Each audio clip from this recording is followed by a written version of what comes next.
नमस्कार दोस्तों, मैं अरविंद कुमार और आप देख रहे हैं एनसीईआरटी रिसर्च क्लासेज। तो आज पहला जो मैंने वादा किया था उसको पूरा करने के लिए आज हम आ चुके हैं और पहला चैप्टर पृथ्वी यानी कि सौर मंडल में पृथ्वी है ना, छठा क्लास का ज्योग्राफी का ये है। तो इसमें हम लोग क्या पढ़ेंगे इसके बारे में हम लोग चर्चा करते हैं, है ना।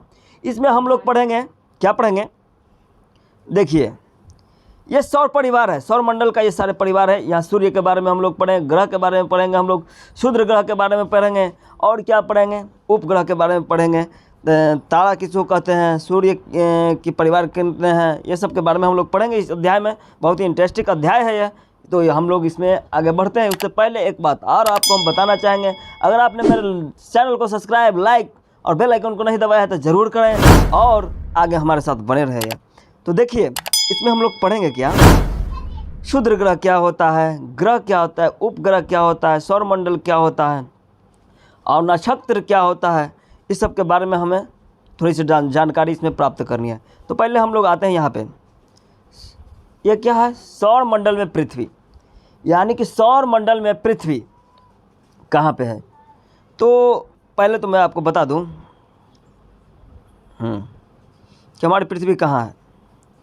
ये देख लीजिए, यही है सौर मंडल। ये क्या है, सौर मंडल है।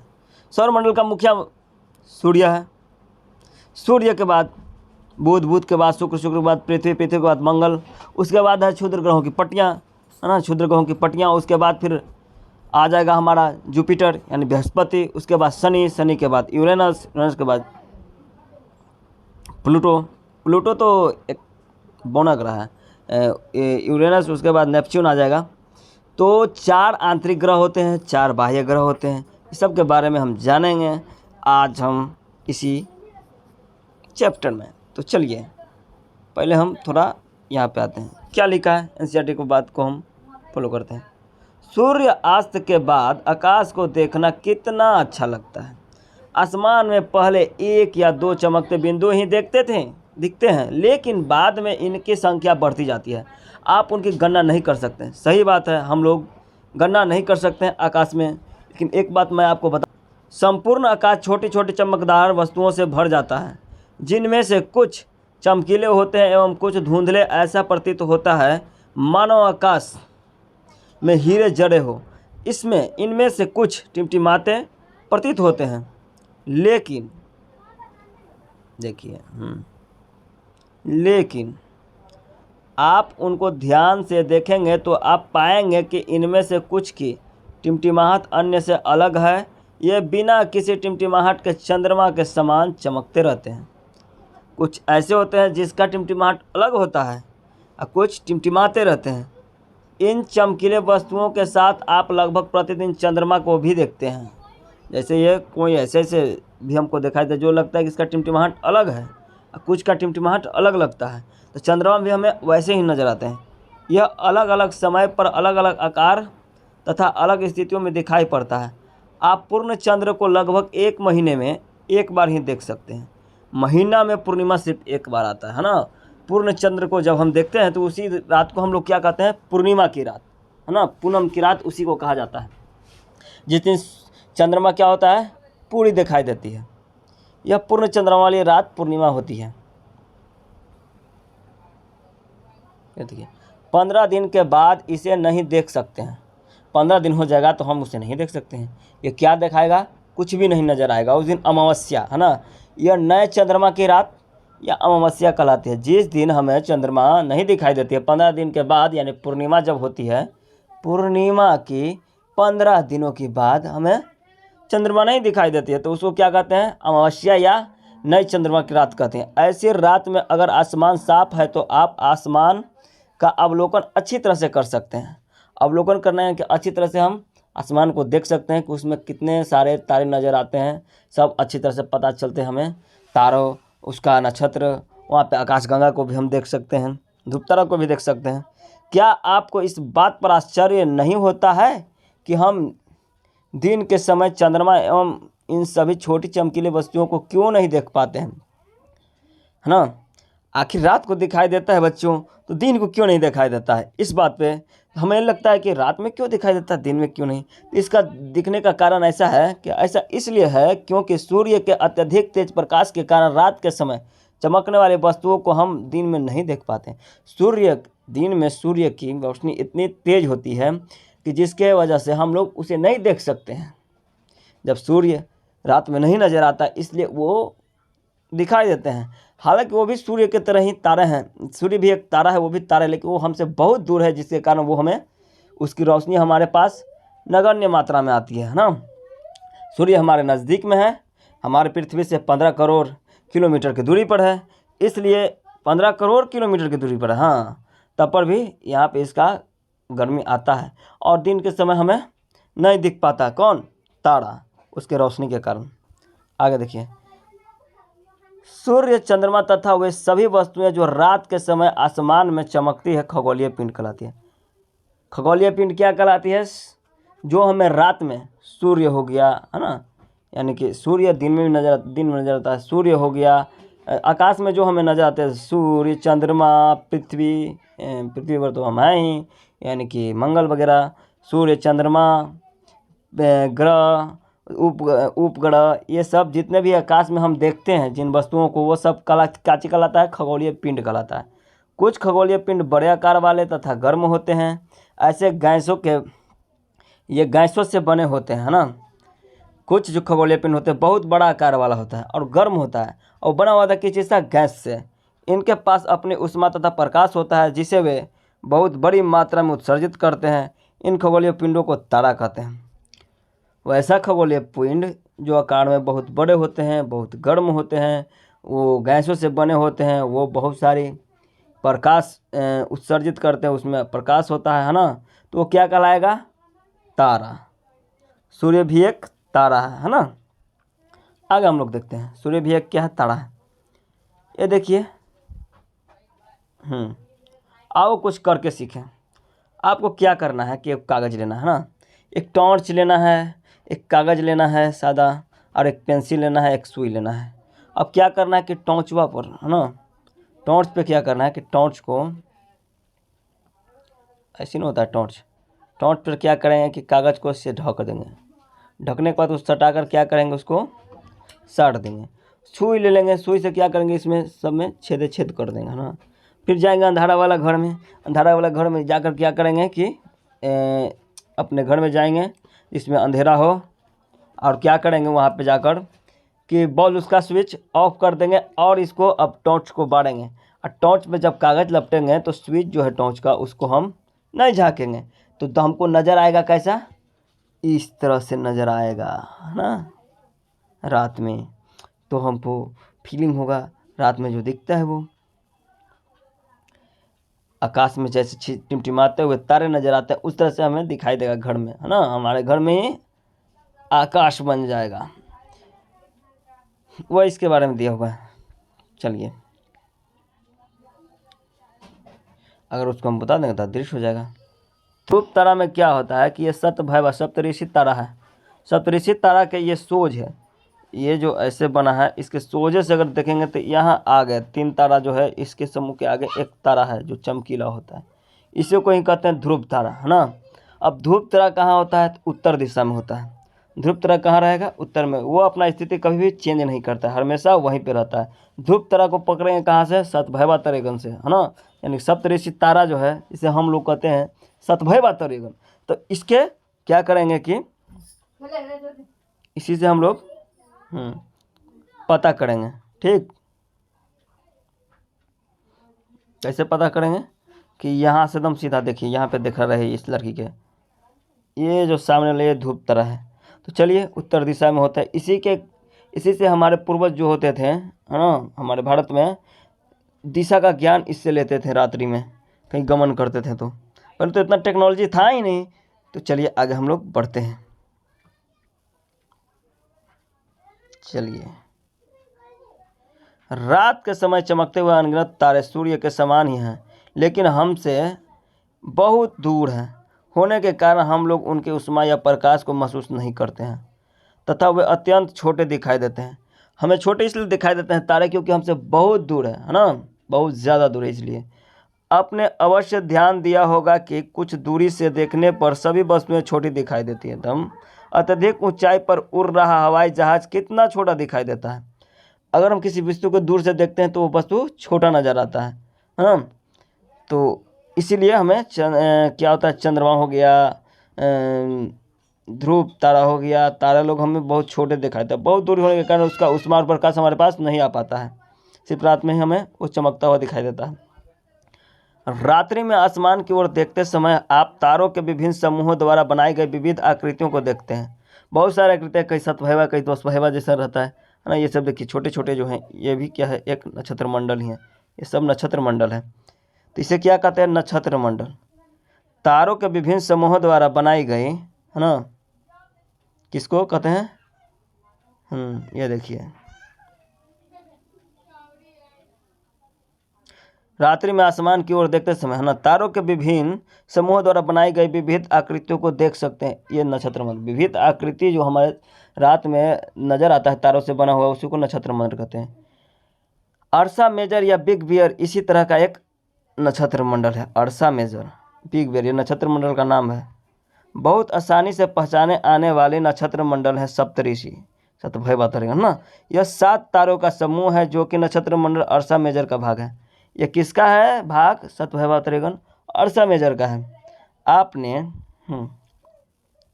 क्या करा आगे कि आपने परिवार या पड़ोस में किसी बड़े व्यक्ति से कहिए कि वह आपको आसमान में और अधिक तारों, ग्रहों तथा नक्षत्र मंडल को दिखाए।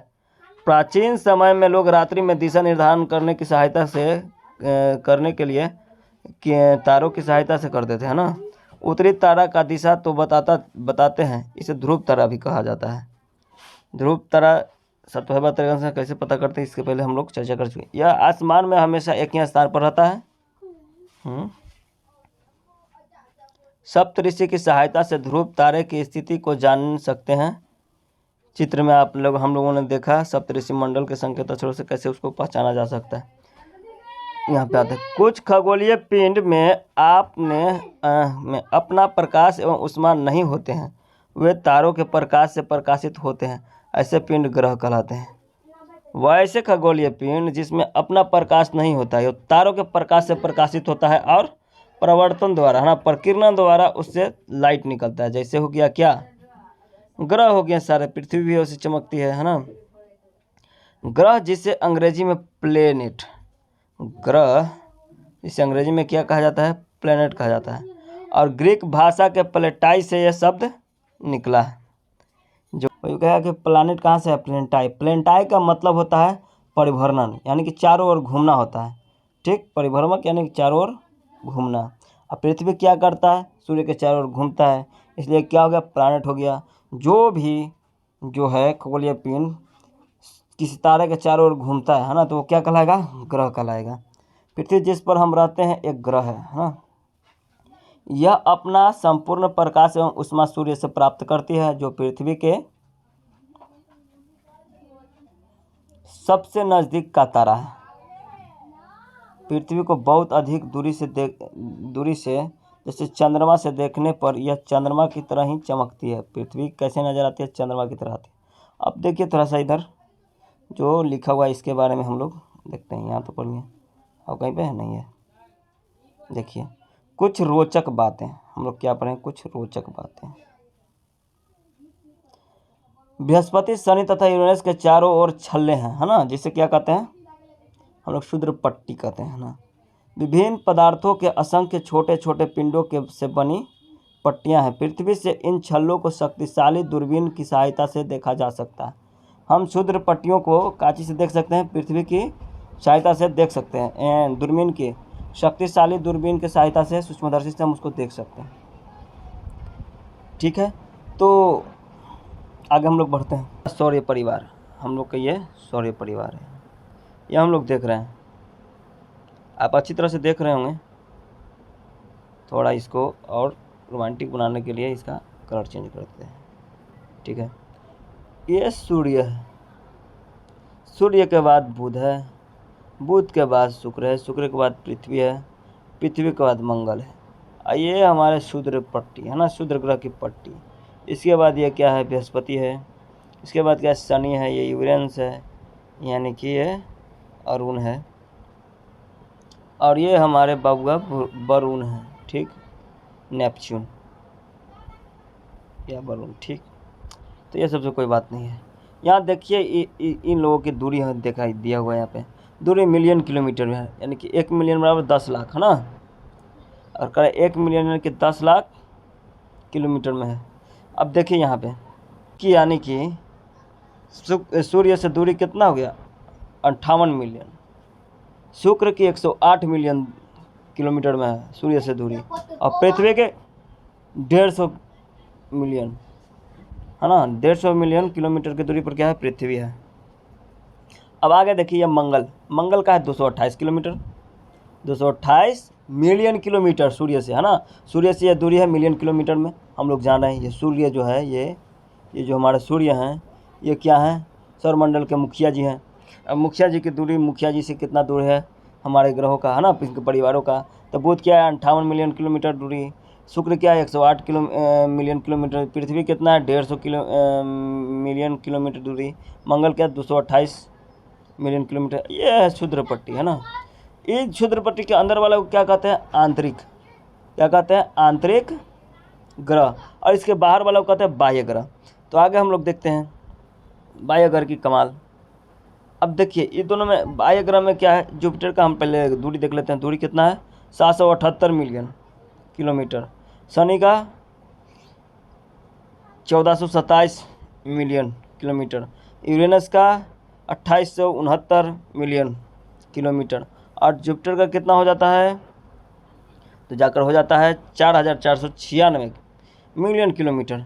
तो चलिए अब हम थोड़ा सा जानेंगे कि आखिर इसको बाह्य ग्रह क्यों कहते हैं, इसको आंतरिक ग्रह क्यों कहते हैं, है ना। आज हम लोग जानेंगे क्या कि इसको आंतरिक ग्रह, इसको बाह्य ग्रह क्यों कहते हैं। तो अब देखिए आंतरिक ग्रह जो क्षुद्र पट्टी के अंदर में है सूर्य के साइड में, इसको आंतरिक ग्रह है, क्षुद्र पट्टी के बाहर वाला को बाह्य ग्रह। अब क्षुद्र पट्टी के आंतरिक वाला में क्या होता है कि ये जो ग्रह होते हैं चट्टानी होते हैं, इस पर स्थल पाया जाएगा, लेकिन इसके बाहर वाला में सब क्या है, गैसीय है, इस पर कोई स्थल नहीं है, इसका कोई सतह नहीं है ना। ये क्या होता है कि बहुत दूर होता है, ये क्या चीज़ है, बहुत दूर है, ये पास में है। तो यह है आंतरिक, ये बाह्य है, और सारे कुछ अंतर हैं, तो छोड़िए उसको, और आगे हम लोग बढ़ते हैं, उसका आगे क्लास में हम लोग सीखेंगे। तो देखिए बुध को सूर्य के चारों ओर घूमने में 88 दिन लगता है, और अपने अक्ष में घूमने में 59 दिन लगता है, ठीक है। बुध सूर्य के चारों ओर परिक्रमा कितना दिन में करता है, 88 दिन में, और उस पर घूमता है 55 59 दिन में। और शुक्र को यही सूर्य के चारों ओर घूमने में कितना दिन लगता है, 255 दिन लग जाता है, अपने अक्ष पर घूमता है 243 दिन में। और पृथ्वी को लगता है 365 दिन सूर्य के चारों ओर घूमने, अपने अक्ष पर 1 दिन में घूम जाता है। इसके पास क्या वो चंद्रमा है, एक वो चंद्रमा है। मंगल के पास, मंगल को लग जाता है 687 दिन सूर्य के चारों ओर घूमने में, और इसके पास 1 दिन में यह क्या कर देता है कि अपने अक्ष पर घूम जाता है। इसके पास 2 क्या है, चंद्रमा है, डिपोस और फबोस, ठीक। इसी को क्या कहते हैं, हम लोग कहते हैं आंतरिक ग्रह। देखिए यहाँ पे लिखा हुआ है आंतरिक ग्रह, सूर्य के बहुत नज़दीक है, ये चट्टानी से वो बना है, ये क्या चीज़ होते हैं, चट्टानी होते हैं। अब आते हैं हम लोग बाह्य ग्रह में, है ना। बाह्य ग्रह में पृथ्वी आते हैं, बृहस्पति आते हैं, शनि आती हैं, अरुण वरुण आता है। तो चलिए हम देखते हैं बृहस्पति को, पढ़ते हैं। बृहस्पति क्या है, अपने सूर्य के चारों ओर घूमने में कितना लगता है, इसको कितना दिन, तो 11 साल 11 महीना, अपने अक्ष पर 9 घंटा 56 मिनट में घूम जाता है, अपने अक्ष पर 1 घूर्णन मार लेता है ना। यानी कि इस पर 1 दिन कितना देरी में होता है, 1 दिन और 1 रात का हो जाता है इसको 9 घंटा 56 मिनट। और शनि को कितना हो जाता है, 10 घंटा 40 मिनट। इसके पास कितने हैं, चंद्रमा तो 53 है, बृहस्पति के पास भी कितने हैं, तो 53 है। आगे हम लोग बढ़ते हैं, यह देखिए हमारा जो है ये यूरेनस सूर्य के चारों ओर घूमने 84 साल लगाता है। 84 साल में सिर्फ सूर्य का एक परिक्रमा, यानी कि यहाँ पे साल कितना दिन में लगता है, 84 साल में 1 साल एकर होता है यूरेनस पर, है ना। 84 साल लगता है इसको, हमारे अनुसार यानी कि हमारे पृथ्वी पर जो साल होते हैं उसके अनुसार इसको 84 साल में 1 चक्कर मारता है सूर्य के, और अपने अक्ष पर घूमता है 17 घंटा 14 मिनट में अपने अक्ष पर घूम जाता है। इसके पास चंद्रमा कितने हैं, इसके पास चंद्रमा कितने हैं, तो 27 है। यूरेनस के पास चंद्रमा की संख्या कितनी है, 27। यूरेनस के पास चंद्रमा की संख्या कितनी है, 27। यह अपने अक्ष पर कितने समय में घूमता है, 17 घंटा 14 मिनट में, और चारों ओर सूर्य के कितने देर में घूम जाता है, 84 साल में। अब देखिए हमारे पास आता है नेपच्यून। नेपच्यून क्या है, सूर्य के चारों ओर एक परिक्रमा करने में नेपच्यून ग्रह को कितने लग जाते हैं, 164 साल। सबसे ज़्यादा समय किसको लग रहा है? 164 साल। किसको? नेपच्यून को। नेपच्यून को घूमने सूर्य के चारों ओर परिक्रमण करने में कितना समय लगता है? 164 साल। और अपने अक्ष पर घूमने में 16 घंटा 7 मिनट। कितना लगता है? 16 घंटा 7 मिनट। यानी इसके ऊपर दिन रात कितना समय का होता है? 16 घंटा 7 मिनट में अपने अक्ष पर घूम जाता है। इसके पास कितने चंद्रमा है? 13 गो। सबसे दूर ग्रह कौन है सौर मंडल में? तो यही है नेपच्यून। सबसे नज़दीक कौन है? तो बुध, है ना। अब कहा कि क्षुद्र ग्रह से आंतरिक ग्रह सबसे नज़दीक कौन है क्षुद्र पट्टी से? तो कौन हो जाएगा? मंगल। अब बाह्य ग्रह में जुपिटर हो जाएगा। तो चलिए हम लोग ये जाने, अब आगे हम लोग देखते हैं, ठीक है। तो मैं कहना चाहूँगा कि अगर आपने मेरे चैनल को सब्सक्राइब नहीं किया, लाइक नहीं किया, बेल आइकन को नहीं दबाया तो ज़रूर सब्सक्राइब कीजिए, लाइक कीजिए और बेल आइकन को दबाइए, ताकि मेरा अगला वीडियो सबसे पहले आप ही के पास है। तो ये पार्ट 1 था सौरमंडल में पृथ्वी, और अगला आने वाला है सौरमंडल में पृथ्वी पार्ट 2। तो बने रहिए, लगे रहिए, इसके आगे और भी इंटरेस्टिंग शब्द इसमें है।